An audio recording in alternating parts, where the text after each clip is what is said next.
Hi guys, हमारे YouTube परिवार में आप सभी का स्वागत है।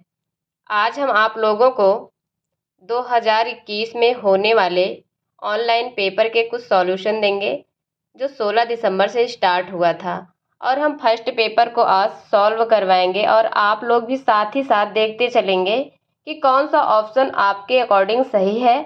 उसके बाद में आप लोगों को बताते चलूंगी। तो आइए देखते हैं एक एक करके सभी क्वेश्चनों को। सीडीपी का क्वेश्चन है जिसमें से आज हम कुछ क्वेश्चनों को देखते हैं और सॉल्यूशन भी करते हैं। देखिए पहला क्वेश्चन क्या है, निम्नलिखित में से कौन सा कथन व्यक्ति के विकास की प्रक्रिया के बारे में सही है। आप लोग चारों ऑप्शन पढ़िए और देखिए कौन सा सही है। तो आप लोग देख पा रहे हैं इसमें सी ऑप्शन सही है, विकास की प्रक्रिया में सांस्कृतिक विविधताएं होती हैं। हमने आप लोगों को क्लास में पढ़ाया था कि विकास को प्रभावित करने वाले निम्नलिखित कारक हैं, जिनमें से एक कारक हमने लिखवाया था कि विकास, क्या लिखवाया था कि विकास की जो प्रक्रिया है इसमें सांस्कृतिक विविधताएं होती हैं, क्योंकि हर जगह का जो कल्चर होता है वह अलग अलग होता है। जैसे अमेरिका का कल्चर कुछ और है और हमारे यहाँ का कल्चर कुछ और है, इंग्लैंड का कल्चर कुछ और है, तो हर जगह कल्चर अलग अलग होता है। तो इस प्रकार से विकास को प्रभावित करता है।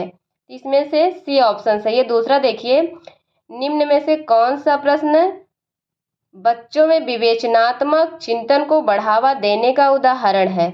आप लोग ध्यान से पढ़िए, ध्यानपूर्वक। तो इसमें से पहला ऑप्शन सही है।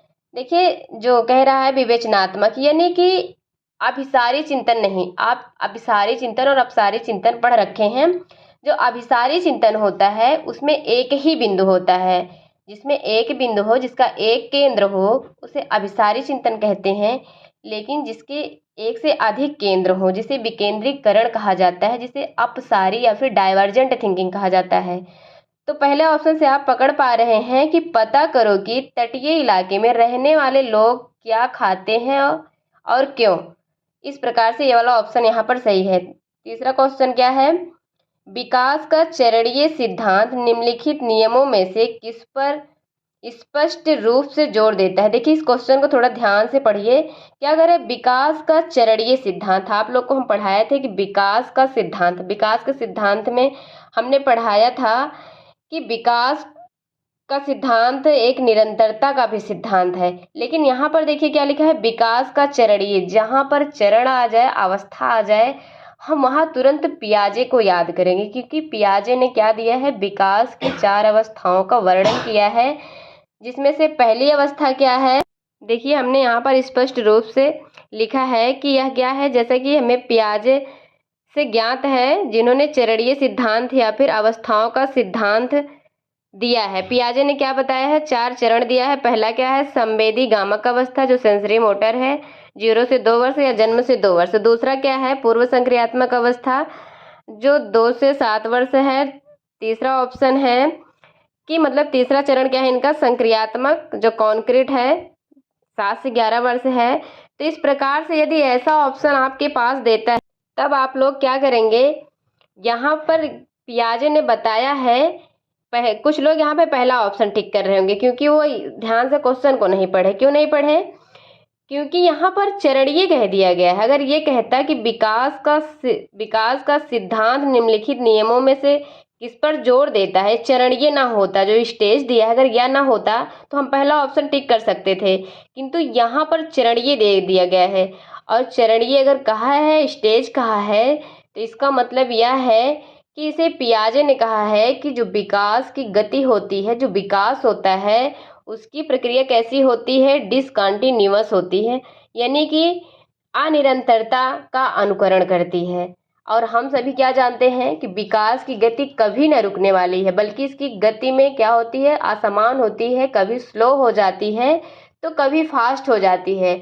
लेकिन पियाजे ने जो कहा है, उन्होंने कहा है कि नहीं, विकास की जो गति होती है वो क्या होती है, जो चरण होते हैं वो अनिरंतर रूप से चलते हैं। तो इसमें से आपका सेकंड ऑप्शन सही है, विकास की अनिरंतरता, डिसकंटिन्यूअस ऑफ डेवलपमेंट। अगला क्वेश्चन देखिए क्या है, चौथा क्वेश्चन, निम्न में से कौन से कारकों द्वारा विद्यालयों में बच्चों का अधिगम से जुड़ाव प्रभावित होता है? यानी कि क्या होता है, बच्चों का जो अधिगम होता है कैसे प्रभावित होता है, किन किन कारकों से? तो अधिगम क्या होता है? अधिगम यानी कि सीखना। तो बच्चे किससे किससे सीखते हैं? देखिए देखिए पहला ऑप्शन क्या है, पारिवारिक सामाजिकरण। दूसरा क्या है, समकक्षी यानी कि पीयर्स ग्रुप। तीसरा है सांस्कृतिक मूल्य। चौथा क्या है, बच्चों का आत्मसम्मान। तो पारिवारिक ग्रुप तो पहला ही है, जैसा कि बच्चे कहाँ से सीखना स्टार्ट करते हैं, अपने घर से ही सीखना स्टार्ट करते हैं। और दूसरा क्या है, पीयर ग्रुप्स। अब बच्चे बड़े होंगे तो अपने पीयर ग्रुप्स के भी साथ क्या करते हैं, अधिगम करते हैं, अंतःक्रिया करते हैं। सांस्कृतिक यानी कि गीत संगीत या फिर समारोह आदि के द्वारा बच्चे सीखते हैं। चौथा है बच्चों का आत्मसम्मान। तो इस प्रकार से यहाँ देखा जाए तो सभी के द्वारा बच्चे कुछ ना कुछ सीखते हैं। तो यहाँ पर जो सी ऑप्शन है ये सही है। ठीक है, अगला आप देखिए, पांचवा क्या है, जीन पियाजे के अनुसार पूर्व संक्रियात्मक चरण में बच्चे निम्न में से क्या कर पाते हैं? अब आप चारों ऑप्शन देखिए और बताइए कि क्या कैसा है। देखिए जो पूर्व संक्रियात्मक अवस्था है इसकी अवधि क्या होती है, इसकी इसकी अवधि क्या होती है, 2 से 7 वर्ष होती है। और ये क्या है, संवेदी गामक की अवधि है। तो देखिए जो बच्चा होता है इस अवस्था में 2 से 7 वर्ष की अवस्था में प्रतीकों से खेलता है। क्योंकि देखिए इमेजिन कीजिए कितना छोटा बच्चा होता है।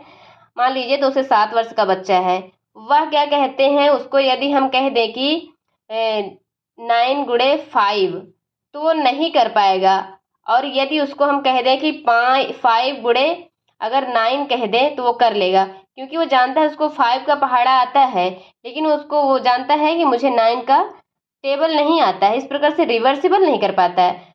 तो आप देख पा रहे हैं कि इसमें से बी वाला ऑप्शन सही है। और ये तीन क्या है, अगर कहा जाए रिवर्सिबल और ये हायरार्की वाला अनुक्रमिक। हायरार्की का क्या मतलब होता है, या तो असेंडिंग ऑर्डर में या फिर डिसेंडिंग ऑर्डर में। तो ये तीन ऑप्शन जो हैं ये हो जाएंगे आपके मूर्त संक्रियात्मक, कॉन्क्रीट संक्रियात्मक अवस्था की विशेषताएं हो जाएंगी। तो इसमें से बी ऑप्शन सही है। देखिए छठवां ऑप्शन देखिए, तो आप पियाजे को बहुत अच्छे से पढ़ लीजिएगा क्योंकि हमने पढ़ाया है और एक एक करके लिखवाया है। ठीक है, तो आप लोग अच्छे से पढ़ लीजिएगा। अब देखिए कौन सा है, छठा क्वेश्चन क्या है, एक छोटी बालिका प्रतीकात्मक खेल कर पाती है पर अभी दूसरे व्यक्ति का दृष्टिकोण नहीं समझ पाती है और वह अपनी पकड़ से बाहर की घटनाओं की वजह से आसानी से परेशान हो जाती है। जीन पियाजे द्वारा सुझाए चरणों में से कौन सा चरण इस बालिका के वर्तमान स्तर को अंकित करता है? तो आप लोग देखिए ऑप्शन, देखिए ये भी किससे रिलेटेड है। देखिए आप ऑप्शन से पकड़ पाएंगे क्या है, पियाजे से है रिलेटेड। तो आप लोग देखिए और बताइए कौन सा ऑप्शन सही है। तो आपने देखा यहाँ पर 4 ऑप्शन है। पहला है संवेदी गामक अवस्था, दूसरा है पूर्व संक्रियात्मक, और तीसरा है मूर्त संक्रियात्मक अवस्था, और चौथा है औपचारिक संक्रियात्मक अवस्था।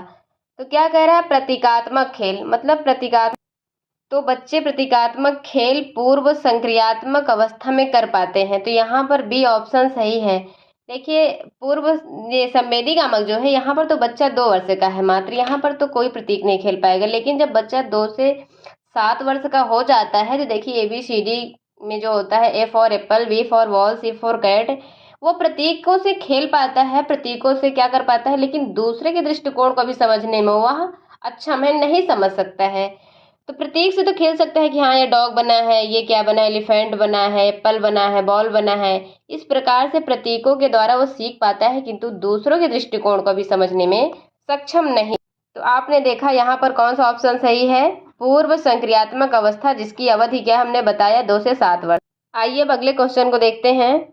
7वां क्वेश्चन क्या है, निम्न में से कौन सा अभिलक्षण कोहलबर्ग के नैतिक विकास मॉडल में सम्मिलित है? इन्होंने कौन सा सिद्धांत दिया था, नैतिक विकास का सिद्धांत दिया था। और ये क्या बताए थे, हिंज की कहानी सुनाए थे और उसके माध्यम से ही अपने सिद्धांत को दिया था, जिसमें से 3 स्तर बताया था। तो आप लोग इसमें से चारों ऑप्शन पढ़िए और बताइए कौन सा सही है। नैतिक विकास के चरणों का स्वरूप जो होता है सार्वभौमिक होता है। तो इसमें से क्या हो गया, पहला ऑप्शन सही है, नैतिक विकास। यानी कि जो नैतिकता है वह सार्वभौमिक है, मतलब हर जगह पाया जाता है। ऐसा नहीं कि आपके यहाँ नैतिकता है और जगह नैतिकता ही नहीं है। तो यहाँ से पहला ऑप्शन सही है। आगे देखिएगा, ले वाइगोस्की के अनुसार निम्न में से किसके लिए समीपस्थ विकास क्षेत्र का इस्तेमाल करना चाहिए, यानी कि ZPD जिसे कहा जाता है। क्या कहा जा रहा है, ले वाइगोस्की ने कौन सा सिद्धांत दिया था, इन्होंने सामाजिक सांस्कृतिक सिद्धांत दिया था। ठीक है, इसको आप लोग देखिए और कौन सा ऑप्शन सही है। इसमें से पहला ऑप्शन सही है, अध्यापन और मूल्यांकन। दो ऑप्शन तो ऐसे ही कट गए जिसमें केवल लगा है। ठीक है, जिसमें से केवल लगा है, ये दो ऑप्शन तो ऐसे ही कट गए। और इसमें से पहला ऑप्शन सही है, अध्यापन और मूल्यांकन। तो बच्चे जो सहायता, ये समीपस्थ विकास की सहायता जो है बीच में दी जाती है और एक स्थायी सहायता है। तो आइए देखते हैं अगला क्वेश्चन। अगला क्वेश्चन है, एक विशिष्ट संप्रत्यय को पढ़ाने हेतु एक अध्यापिका बच्चे को आधा हल किया हुआ उदाहरण देती है। ले वाइगोस्की के अनुसार अध्यापिका किस रणनीति का इस्तेमाल कर रही है। तो इसमें से आप देख रहे हैं 4 ऑप्शन है और जिसमें से ले वाइगोस्की का एक क्या है, स्कैफोल्डिंग जिसे कहा जाता है। तो इसमें से यह सही हो जाएगा और आप लोगों को हमने पढ़ाया है तो आप लोग ध्यानपूर्वक पढ़िए और क्वेश्चन को टिक कीजिए। तो इसमें से सेकंड ऑप्शन सही हो जाएगा। यह एक प्रकार से प्रारंभ में दी जाने वाली सहायता है और जो इसमें क्या होता है, अस्थायी सहयोग होता है। यह जो ZPD होता है वो तो होता है स्थायी, लेकिन ये क्या होता है, अस्थायी होता है। तो इसमें से आपने देखा कि सेकेंड वाला ऑप्शन सही है। आइए देखते हैं अगले क्वेश्चन को। निम्नलिखित में से कौन सी अभिवृत्ति एक प्रगतिशील कक्षीय माहौल के अनुसार है। चारों ऑप्शन आप लोग देखिए और बताइए कि कौन सा सही है। क्या कह रहा है कि प्रगतिशील, यानी प्रगतिशील कक्षीय माहौल के लिए कौन सा ऑप्शन आप लोग टिक करेंगे। तो यहाँ पर देखा जाए तो कौन सा सही है, विद्यार्थियों की व्यक्तिगत विभिन्नताओं का ध्यान रखना। ठीक है, क्योंकि हर बच्चे क्या होते हैं, यदि किसी क्लास को आपको क्या करना है, प्रगतिशील बनाना है, तो आप विद्यार्थियों की व्यक्तिगत विभिन्नताओं का ख्याल रखिए, क्योंकि सभी बच्चे क्या होते हैं, व्यक्तिगत रूप से भिन्न होते हैं। तो यहाँ पर सी ऑप्शन सही है। आगे देखेंगे हम लोग। अगला क्वेश्चन क्या है, यह महत्वपूर्ण है कि कोई अध्यापक बच्चों को बुद्धि लब्धि के आधार पर स्थिर समूहों में पृथक ना करे, क्योंकि देखिए क्या कर रहा है, यह महत्वपूर्ण है कि कोई अध्यापक बच्चों को बुद्धि लब्धि आप जानते होंगे IQ लेवल पर स्थिर समूहों में पृथक ना करे, क्योंकि बुद्धि लब्धि के आधार पर, यानी कि किसी को पृथक ना किया जाए। ऑप्शन देखिए क्या क्या है और आप लोग देखिए कौन सा सही है। पहला ऑप्शन क्या है, यह अध्यापक के लिए असुविधाजनक है, ये तो पहले ही कट गया। दूसरा ऑप्शन क्या है, यह विद्यालयों के लिए असुविधाजनक है, ये भी गलत है। तीसरा ऑप्शन क्या है, यह बच्चों को एक दूसरे के साथ अंतः सामूहिक प्रतिस्पर्धा नहीं करने देता। तो ए भी ऑप्शन क्या है, जहां प्रतिस्पर्धा है, ये सब वैसे भी नेगेटिव है। तो बचता है हमारा चौथा ऑप्शन। क्या कह रहा है, बुद्धि लब्धि संकल्पना स्थायी नहीं है और यह बच्चों को चिन्हित करने के लिए जिम्मेदार हो सकती है। कहने का मतलब है बुद्धि लब्धि जो है, ऐसा नहीं कि जैसे बच्चे जन्म लिए हैं जैसे उनकी बुद्धि है वैसे ही रहेगी, अर्थात इनकी बुद्धि में परिवर्तन किया जा सकता है। जो कॉन्सेप्ट है बुद्धि का, इंटेलिजेंस का, ऐसा नहीं है कि स्थायी है, उसमें परिवर्तन वातावरण के अनुसार किया जा सकता है। जैसा कि JB वाटसन ने कहा था कि हमें 1 दर्जन बच्चे दे दीजिए, मैं उनको वातावरण के अनुसार बहुत अच्छा बना सकता हूँ या फिर बहुत बुरा भी बना सकता हूँ। तो बुद्धि किसी की क्या है, स्थायी नहीं है, कहने का तात्पर्य है। तो यहाँ पर हमारा ऑप्शन जो होगा वो डी करेक्ट है। अगला प्रश्न देखिए क्या है, हार्वर्ड गार्डनर के सिद्धांत के अनुसार एक कक्षा में तरह तरह की अध्यापन रणनीतियों का इस्तेमाल होना जरूरी है, क्योंकि देखिए हार्वर्ड गार्डनर इन्होंने क्या दिया है, मल्टीपल इंटेलिजेंस दिया है, बहुविधि का सिद्धांत दिया है। तो इनके अनुसार क्या सही है? ऑप्शन देखिए और करेक्ट कीजिए, हमने पढ़ाया भी है आप लोगों को। तो इसमें से आप देख पा रहे हैं पहले में ही लिखा है क्या, मल्टीपल इंटेलिजेंस, जहां से एकदम करेक्ट आंसर हो जाएगा पहला ऑप्शन, यह बौद्धिकता को निष्पादित करने में मददगार है, यानी कि पहला ऑप्शन इसमें से करेक्ट है। आइए देखते हैं अगले क्वेश्चन को क्या लिखा है। मतलब 1.5 साल से 2.5 साल की उम्र के बच्चों द्वारा अक्सर उच्चरित द्विशाब्दीय उच्चारणों को क्या कहा जाता है? ऑप्शन देखिए, थोड़ा सा क्या है, ये हटके है क्वेश्चन। तो ये पहला क्या है, वाचन अधिविस्तारण। मतलब कितने साल का बच्चा है? 1.5 से 2.5 साल का बच्चा है। वाचन का अधिविस्तरण, तो ये बच्चा तो विस्तरण कर नहीं पाएगा। तार प्रेषित वाचन, नौवाद बकवाद। तो इसमें से हमारा जो ऑप्शन सही है वो बी सही है, तार प्रेषित वाचन कर पाएगा बच्चा, थोड़ा सा क्या कर पाएगा, बोल पाएगा। और इसमें से हमारा बी ऑप्शन सही है। देखिए अगला क्वेश्चन क्या है, पुरुष सामान्यतः दिमाग से सोचते हैं और महिलाएं अपने हृदय से सोचती हैं, यह कथन क्या दर्शाता है? जैसे कि आपको जेंडर बायस मतलब और लिंग पढ़ाया है, तो वहां से आप बता सकते हैं, एक पक्षपात पढ़ाया था, जेंडर पक्षपात और जेंडर रूढ़िवादी। तो इसमें से कौन सा सही है? जैसे कि लोगों का मानना है कि जो पुरुष होते हैं वो माइंड से सोचते हैं और जो महिलाएं होती हैं वो हार्ट से सोचती हैं। तो ये हमारा क्या हो गया, इसमें से हमारा जेंडर स्टीरियो टाइप हो गया है, लैंगिक रूढ़िवाद, या फिर जेंडर पक्षपात, या फिर जेंडर, आप इसे क्या कह सकते हैं, रूढ़िवाद कह सकते हैं। तो हमारा यहाँ से बी ऑप्शन करेक्ट है। आगे देखते हैं, एक प्रगतिशील कक्षा में निम्न में से कौन सी मूल्यांकन विधि का इस्तेमाल नहीं होता होगा? एक प्रगतिशील कक्षा में, पढ़िए ध्यानपूर्वक और ऑप्शन को देखिए क्या लिखा है। प्रगतिशील कक्षा में कौन सा, मतलब नहीं वाला जरूर ध्यान देना है कि ऑप्शन में क्या कहा जा रहा है। देखिए, अध्यापकों द्वारा मननशील जनरल का इस्तेमाल करना, इसमें चौथा ऑप्शन पहले अच्छे से पढ़िए। दूसरा क्या है, समूल्यांकन एवं समकक्षी मूल्यांकन। अगला क्या है, केवल मानक।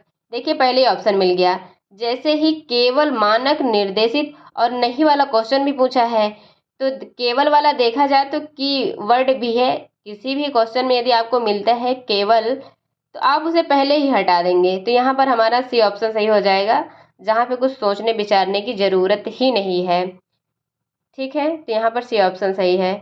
अगला देखते हैं, वंचित और हाशिए पर स्थित समूहों की भाषा और संस्कृति को स्कूली पाठ्यक्रम में समावेशित करने से एक अध्यापक क्या सुनिश्चित कर सकता है? आप देखिए, इनको पढ़िए अच्छे से। वंचित और हाशिए यानी कि समावेशी शिक्षा की बात कर रहा है। क्या बात कर रहा है? समावेशी शिक्षा है क्या? इंक्लूसिव एजुकेशन है क्या? इंक्लूसिव एजुकेशन का मीन्स है विशिष्ट बालक और सामान्य बालक एक साथ जब एक छत के नीचे पढ़ते हैं, उसे कहते हैं। पहला ऑप्शन क्या है, शिक्षा में समानता, जिसे इसमें हिंदी इंग्लिश दोनों अच्छे से देखिए। दूसरा क्या है, शिक्षा में साम्यता। तीसरा ऑप्शन क्या है, सुविधा वंचित समूहों के प्रति सहानुभूति। और चौथा ऑप्शन है विशेषता वंचित, सुविधा वंचित समूहों के लिए व्यवसायिक शिक्षा रही है। देखिए यहाँ पर जो यहाँ पे बात की जा रही है वह वंचित और हाशिए। तो शिक्षा में समानता का मतलब है सभी को एक समान देखना। तो समावेशी शिक्षा तो सबको एक साथ देखेंगे तो कोई मतलब नहीं निकलेगा, क्योंकि वहाँ पर विशिष्ट और सामान्य दोनों तरह के बालक उपस्थित हैं। और दूसरा ऑप्शन क्या है, शिक्षा में सम्यता, इसका मतलब है एक इक्वालिटी होता है, एक इक्विटी होता है। तो ये चाहे शिक्षा में समता कह दीजिए और चाहे शिक्षा में साम्यता, इसका मीन्स यह है की आवश्यकता के अनुसार, जिन बच्चों की जो आवश्यकता है, कोई विकलांग है, कोई दिव्यांग है, उसके अनुसार यदि उसको शिक्षा दी जाए तो वो क्या हो जाएगा, वो इक्वेटी हो जाएगा। तो यहाँ पर हमारा बी ऑप्शन सही होगा। ये ऑप्शन इसलिए नहीं सही होगा क्योंकि ये सभी को एक समान देखता है, जो समानता है सभी को एक समान देखता है। तो हमारा यहाँ पर बी ऑप्शन सही है। आइए बढ़ते हैं अगले क्वेश्चन की तरफ। 17वां क्वेश्चन है, पर्याप्त समर्थन प्रदान करने के बावजूद एक कक्षा में एक विद्यार्थी गणितीय क्रियाओं को समझने में लगातार चुनौतियों का सामना करता है, इसकी वजह क्या हो सकती है। यानी कि गणितीय प्रॉब्लम है उसको, तो वो क्या कर सकता है। देखिए चारों पढ़िए, ऑटिज्म, डिसकैलकुलिया, डिस्ग्राफिया, डिसलेक्सिया। जैसे कि यहाँ पर इंग्लिश वाला तो ठीक ठाक दिया गया है, यदि आप हिंदी वाला थोड़ा सा पढ़ के देखिए तो यहाँ पर थोड़ा सा आप कंफ्यूज हो सकते हैं यदि इंग्लिश वाले को ना देखें तो। इंग्लिश वाले को भी ध्यान रखना है।